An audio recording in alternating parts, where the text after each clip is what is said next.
অস্ট্রেলিয়ার মাটিতে আজ পর্যন্ত যা করতে পারেননি বাংলাদেশি কোনো ব্যাটার, তাই করে দেখালেন তানজিম হাসান তামিম। অস্ট্রেলিয়ার মাটিতে স্বর্ণ অক্ষরে লেখা থাকবে তামিমের নাম, যে রেকর্ড গড়েছেন তিনি। রীতিমতো বাংলাদেশের কাছে ধুঁকছে অস্ট্রেলিয়া।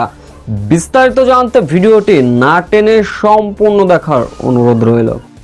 আন্তর্জাতিক ক্রিকেটে অস্ট্রেলিয়ার মাটিতে বাংলাদেশের সর্বোচ্চ ইনিংস। অস্ট্রেলিয়ার মাটিতে টেস্ট হোক কিংবা ওয়ানডে, বাংলাদেশের কোনো ব্যাটার সেঞ্চুরির দেখা পাননি। তবে 2003 সালে অস্ট্রেলিয়া সফরের টেস্টে হান্নান সরকার সর্বোচ্চ 76 রান করেছিলেন। মূল আন্তর্জাতিক ম্যাচের বাইরে অবশ্য প্রস্তুতি ম্যাচে এদিন অবশ্য মেহেদী হাসান মিরাজ করেছিলেন 141 বলে 109 রান। তবে এটাই ছিল বাংলাদেশি ব্যাটারদের সর্বোচ্চ রান। তবে প্রস্তুতি ম্যাচ ছাপিয়ে অবশ্য তানজিদ হাসান তামিম যা করে দেখালেন এক কথায় অসাধারণ। বাংলাদেশের কোনো ব্যাটার হিসাবে অস্ট্রেলিয়ার মাটিতে সর্বোচ্চ রানের ইনিংস খেললেন। 50-র পরে এদিন অবশ্য থেমে থাকেননি, মমিনুল হককে নিয়ে রীতিমতো শাসিয়েছেন তামিম। বাংলাদেশের প্রথম উইকেটের পতনের পর মমিনুল হক এবং তানজিম হাসান তামিম গড়েছিলেন অনবদ্য এক জুটি।